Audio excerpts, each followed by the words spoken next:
Assalamu alaikum wa rahmatullahi wa barakatuh. Welcome to lecture 5. In this lecture we are going to talk about two topics which can be described as fundamental components of linguistics. These two components or elements of linguistics are morphology and syntax. The reason why I combined these two components, because in the literature, and most often these two components come together. As for example, we did before with phonetics and phonology, and here we are doing the same thing with morphology and syntax. So let's begin by defining the term of morphology. What does it mean? In fact, or simply, we can say that morphology, it deals with forms. So morphology is the study of forms. So it deals with forms. In the 19th century, it has become a term describing the type of investigation that analyzes all those basic elements used in a language. So morphology deals with the basic elements. And what we mean by basic elements used in any language are the forms. So we can say that forms are the basic elements for any language. And that's what morphology is all about. So morphology based on, or it's driven from the word morpheme. I'm going to define what does morpheme in the next slide.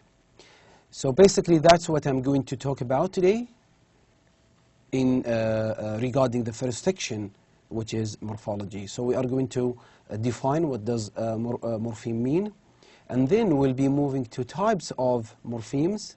We have two types of morphemes. These two types of morphemes are free morphemes and bound morphemes. And then we are going to talk a little bit about the differences between lexical morphemes and functional morphemes.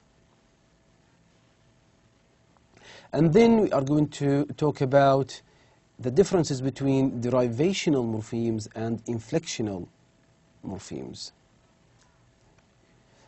For the derivational morphemes, those morphemes they change the grammatical category of word. For example, if we have the word teach and teacher, we can consider teach er, which is ended in which is existing in the word teacher, is a derivational morpheme. Why?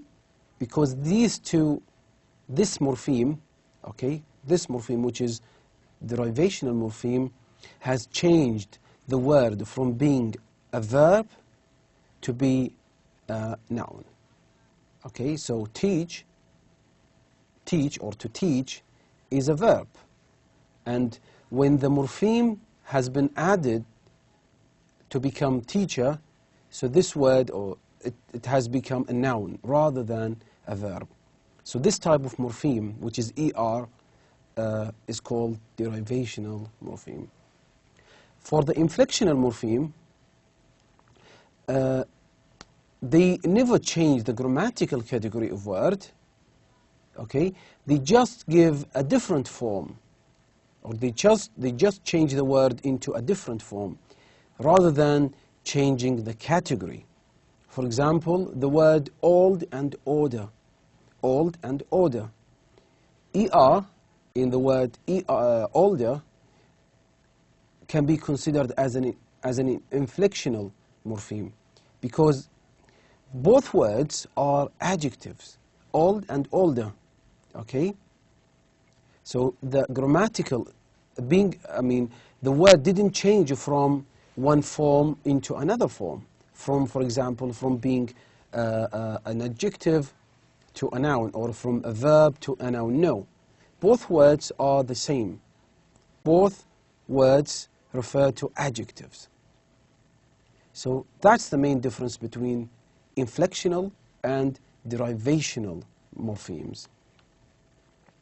So now we come to the the term morpheme. A morpheme is a minimal unit of meaning or grammatical function. This grammatical function includes, for example, past tense, plural, etc. As you see here, all these parts of words, sometimes they come as, they don't come in their own, mostly they come as part of word. They can be considered as morphemes, for example, ER, ING, ED, ER. Okay, so these are all examples of basic morphemes. Let's look at this example, tourists. We can simply say that this word has two units of meanings. Two units of meaning. The first unit of meaning is the word tour, okay? And the second unit of meaning is est. And in addition to this, we have also a third unit of meaning, which is s, which came at the end to change it from being a singular into plural.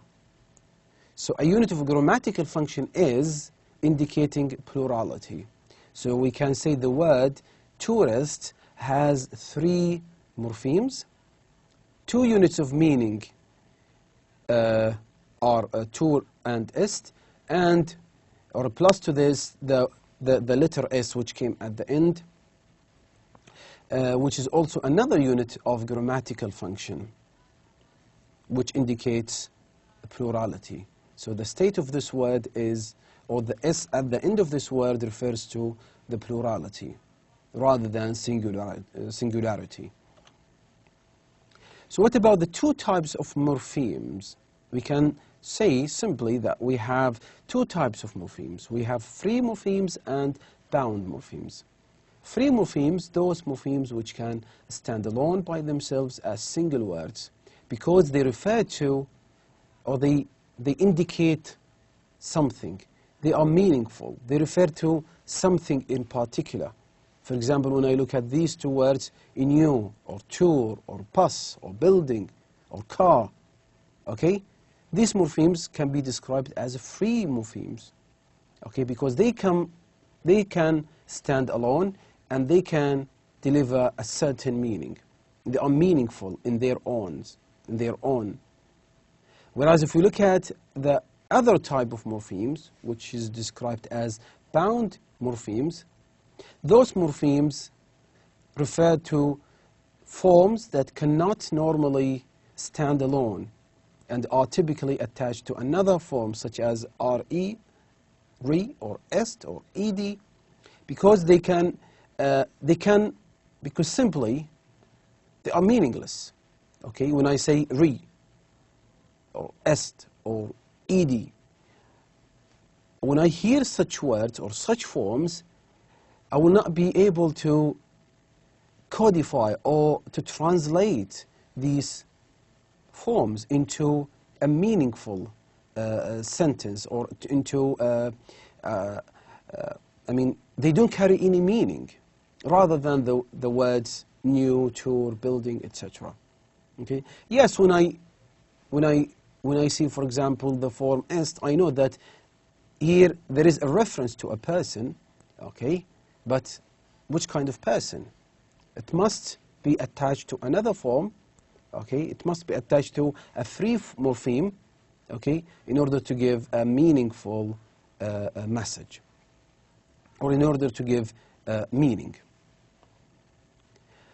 The interesting thing about these forms, they can also be described as affixes, and we'll see what we mean by affixes in just a couple of slides, just in a few minutes.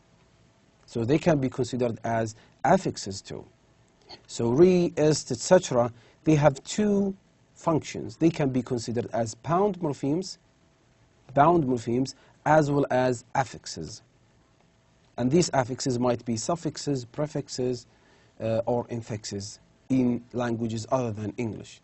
And we'll see this in just in a couple of minutes. So when words are used with bound morphemes, and don't confuse morphemes, bound morphemes, those morphemes which cannot stand alone. So when words are used with bound morphemes attached, the basic word forms are called stems.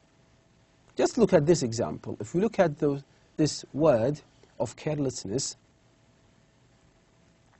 from the first glance, we can identify that the stem of this word is care.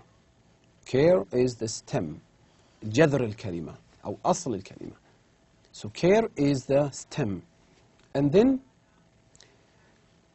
and after that the suffix less has been added.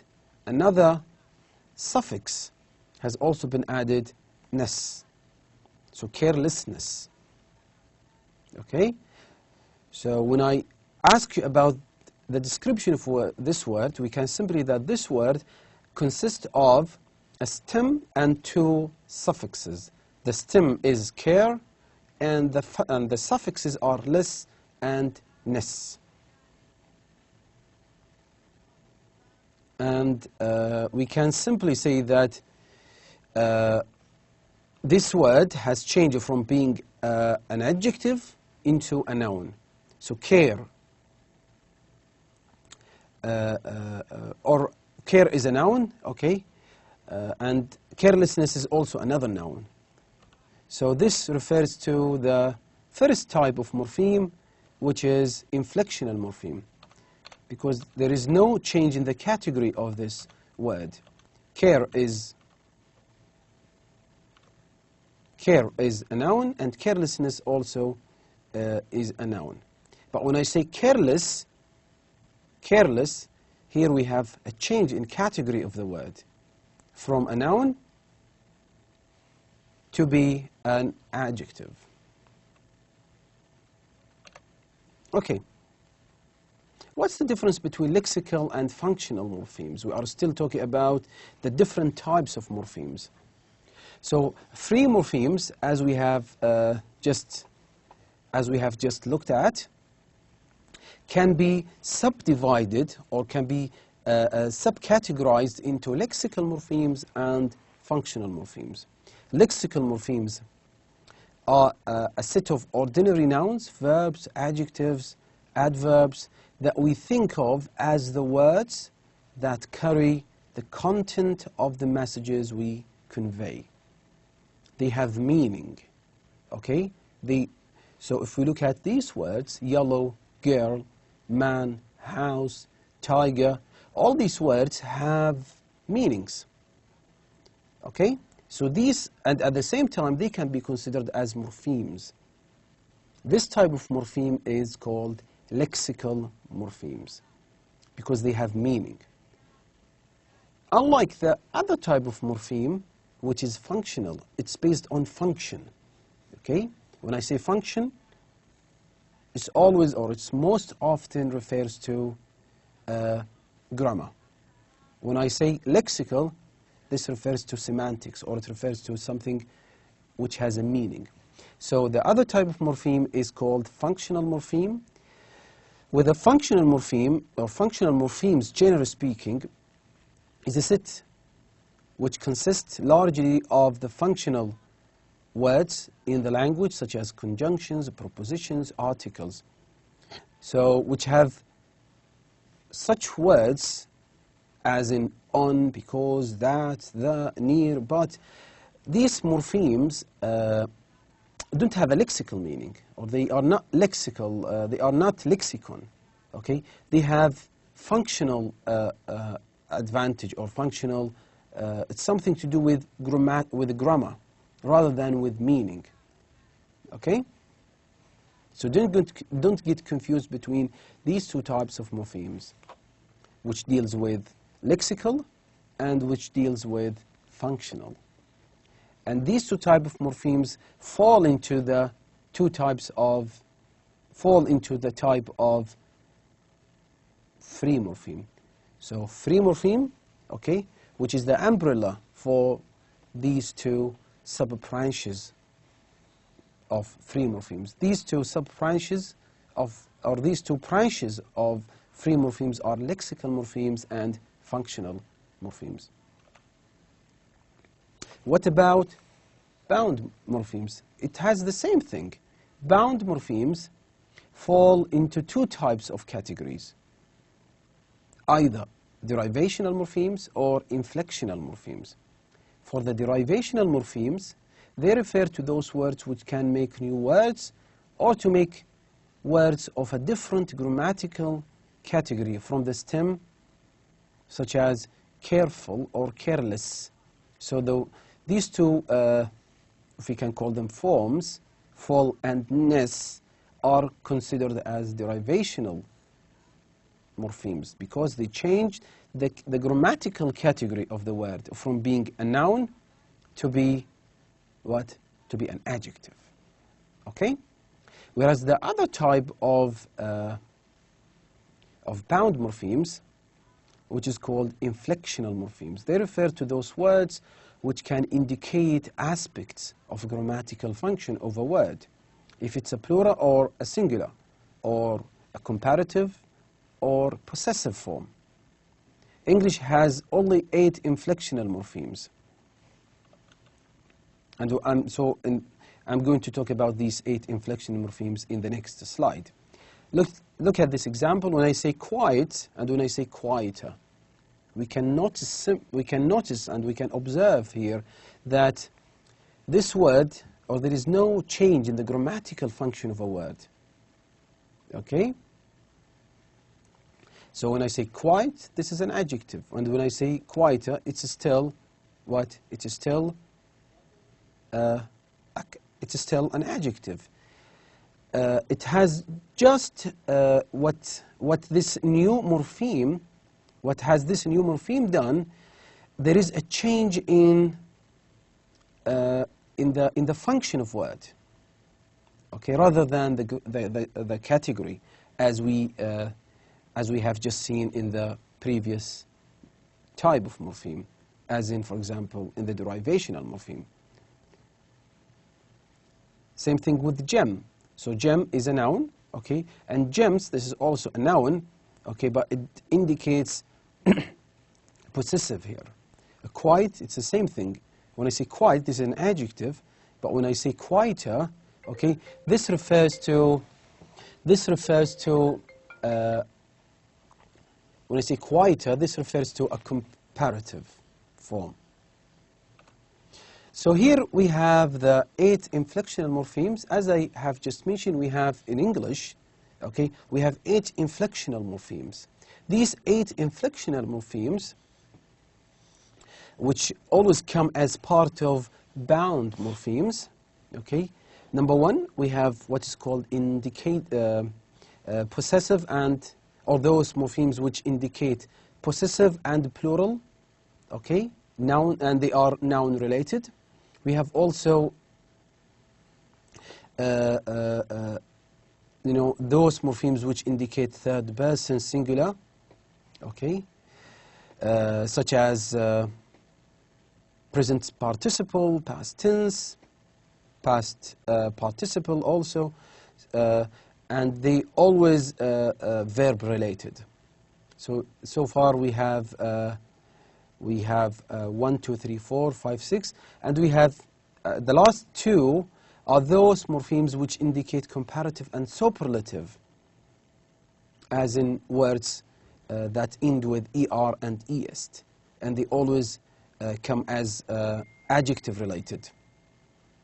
Okay, so in total we have 8 inflectional morphemes. I'll just quickly repeat them. We have morphemes which indicate possessive, formality, plurality. We have also morphemes or inflectional morphemes which indicate present participle, past participle, yes, and we also have other morphemes which indicate comparative and superlative.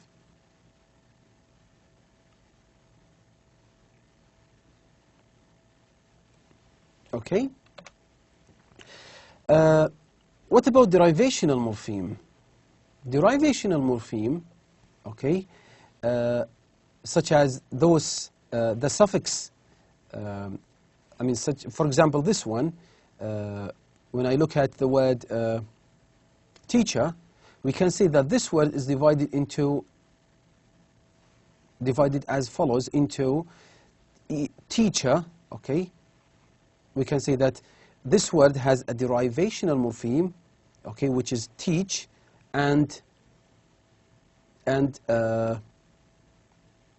teacher is a derivational morpheme, and teachers, okay, is an inflectional morpheme. So that the suffix er, okay, as in the word teacher, is an inflectional morpheme, is part of an adjective, and a distinct derivational morpheme as part of noun. Now we come to the differences between morphemes and allomorphs. So the difference between morphs and allomorphs. A morph is a phonological string of phonemes, okay, that cannot be broken down into a smaller component. A morph is simply the phonetic representation of a morpheme. Okay? We have already talked about phonetic. Okay, we have already talked about the differences between phonetics and phonology. So a morph is simply the phonetic representation of a morph, how the morph is said. This distinction occurs between the morph, okay, so this distinction occurs because the morph can remain the same, but the pronunciation changes. And the best example of this is the plural morph in English. S, so is, or S, okay, or the sound sa is the morpheme, but the morph changes in different words. Let's look at these examples. It's the same morph, okay, but with differences in pronunciation. So if we have the word cats, I simply say cats with sounds, okay, cats. So this is a morpheme. It's pronounced as sa. But when I say dogs, the same morpheme, the same phonetic representation of the same morpheme, but it's pronounced in a different way. So when I say dogs, z, so here the morph has slightly changed from sa to be za. What about the other word, houses? Here we have also another morpheme. So we say houses, as if I'm saying is, as if, so it has, you know, the same morph, the same morphemes, okay, the same morph, okay, the same morph, but it has different ways of pronunciation. So we have sa, we have za, we have is. Okay? So this is what we mean by, you know, the changes, okay? These different ways of pronunciation, these are the morph. Morphs are the actual forms used to realize morphemes. So morphemes are based on morphs, okay? Morphs are the basic components of morphemes. The word buses has two morphs.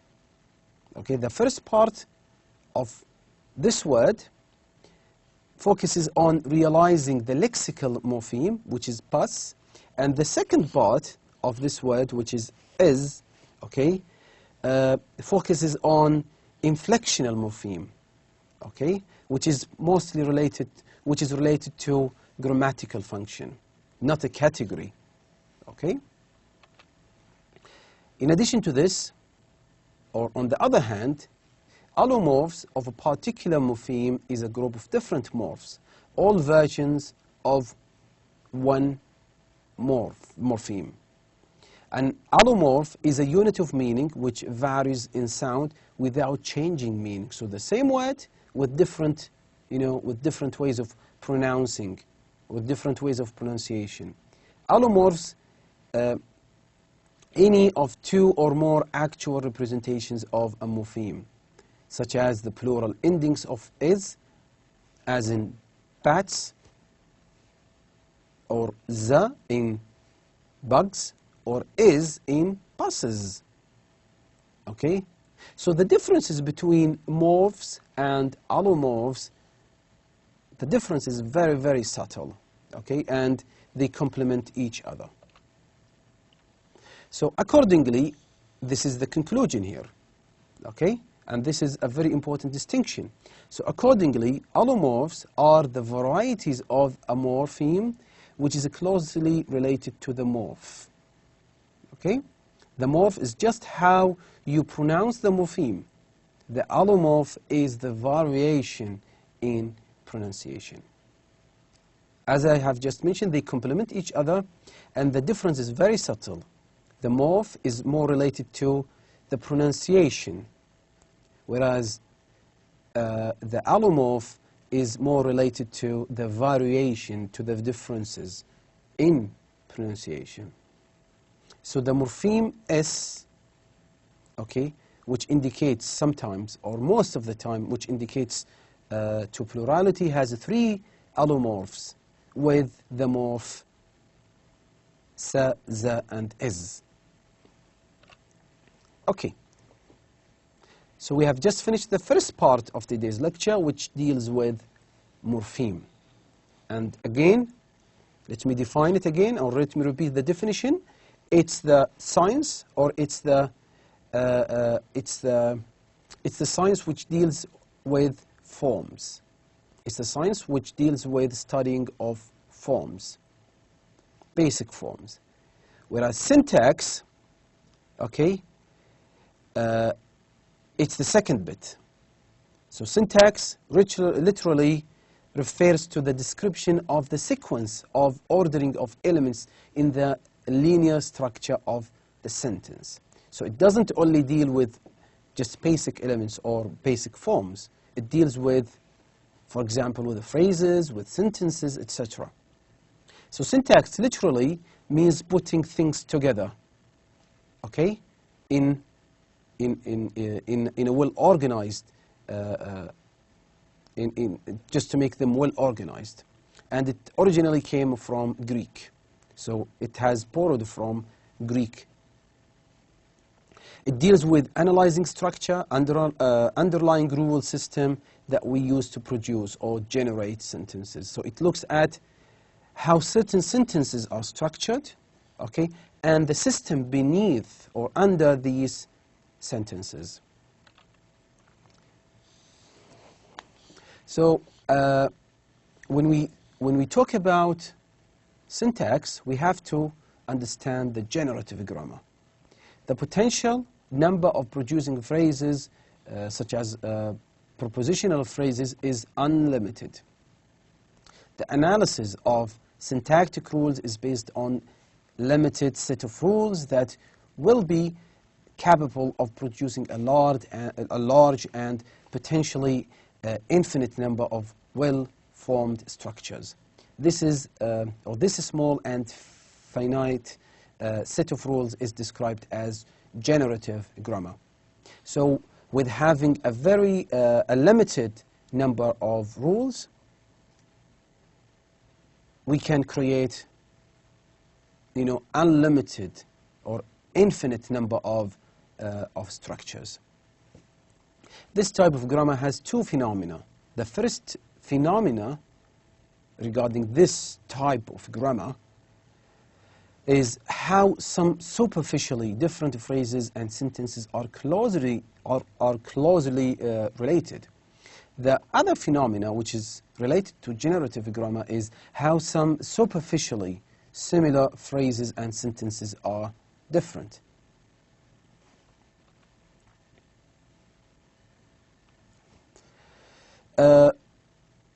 Now we come to a very important topic also related to syntax, which is, of course, related to meaning of sentences. That is the differences between deep and surface structure.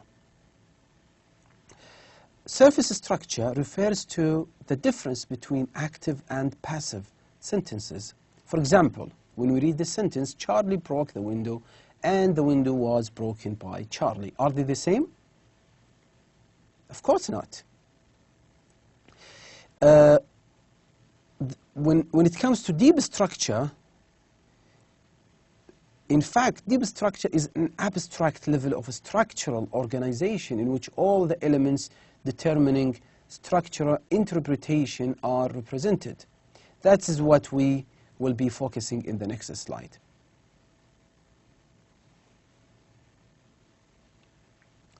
Again, deep structure has two distinct ideas underlying interpretation. When I say Annie bumped into a man with an umbrella, this example represents structural ambiguity, or we can call it deep structure meaning. And it has two ideas. The first idea, Annie had an umbrella and she bumped into a man with it. The second meaning, okay, which is possible, is that Annie bumped into a man and the man happened to be carrying an umbrella. So this is the deep structure, or what we call it structural ambiguity. The meaning is not clear, or the meaning is subtle. Okay? Or the sentence needs to be, or the sentence might carry two different meanings. We call this structural ambiguity. In syntax, we have also what is known as tree diagrams. And tree diagrams are visual representations of underlying syntactic structures. We'll take an example in the next slide. Some useful symbols are like ART, which indicates article, N refers to noun, V refers to verb, NB refers to noun phrase, PP refers to prepositional phrase, etc. So these symbols are useful, okay, when it comes to tree diagrams, because they are used to label parts of the tree, to represent the hierarchical, the gradual structure of phrases and sentences. Let's look at this example. We can see that here we have, in this sentence, we have what is known as hierarchical structure. We start with the phrases, and then we move to the parts of these phrases, and then the sentence. So the sentence, the dog bites, the dog bites the cat. We can simply say that this sentence has two phrases, or it consists of two phrases, noun phrase and verb phrase. The noun phrase consists of a determiner, which is the, and a noun, which is dog. The second phrase, which is known as verbal phrase, consists of the verb bites and noun phrase, which is the cat. Okay? In a different way, or in another way, we can say that this sentence consists of two levels. The first level is the level of phrase, and the second level is known as the level of words. Okay? Let's look at another example, a little bit more sophisticated, because it has more phrases. So it's the same thing. The word, or the sentence that we want to analyze is, the cat sat on the mat. The cat sat on the mat. If we start with the first part, the cat, this is a noun phrase. Whatever comes next is considered as verb or verbal phrase. This verbal phrase consists of verb, which is sat, and the prepositional phrase, which is on the mat. On the mat, okay, consists of a noun phrase and a prepositional phrase, and a proposition. The proposition is on, and the noun phrase is the mat. This noun phrase consists of the, which is the determiner, and the noun, which is mat. So as you see here, this is very simple. Okay, sometimes we might get even more complex sentences, but we basically do the same thing. We do the same type of analysis. We structure these words okay, we fragment these we fragment sentences into smaller parts. So again, these are some of common symbols and abbreviations used in syntactic analysis. We have S refers to sentence, noun refers to noun, verb refers to, V refers to verb, we have art refers to article, we have NP, which refers to noun phrase, we have VB, which refers to verb phrase, okay? We have also adj, which refers to adjective, and pro, which refers to pronoun. These symbols and abbreviations are very common in syntax and particularly in syntactic analysis and tree diagrams. Also here we have some more symbols and abbreviations. ADV or add refers to adverb, prep refers to preposition, PP refers to prepositional phrase. We have this symbol which looks like an arrow, which means or which refers to consist of or rewrites as. We have also these two round brackets, okay, which means that whatever comes after these two symbols are optional constituent or optional component. They are not necessary or they are not the optional constituent. We have also this sign which refers to one and only one of these constituents must be selected rather than both or all of them as the previous one, the optional constituent. Let's look at this example. We have noun phrase which consists of article, okay, which is followed by an optional of adjective, okay, plus noun plus pronoun.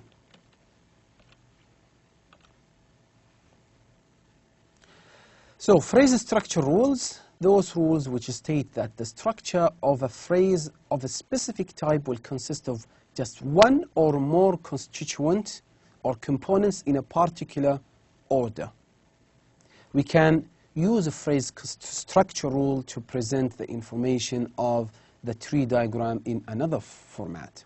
This leads to creating a more detailed set of rules.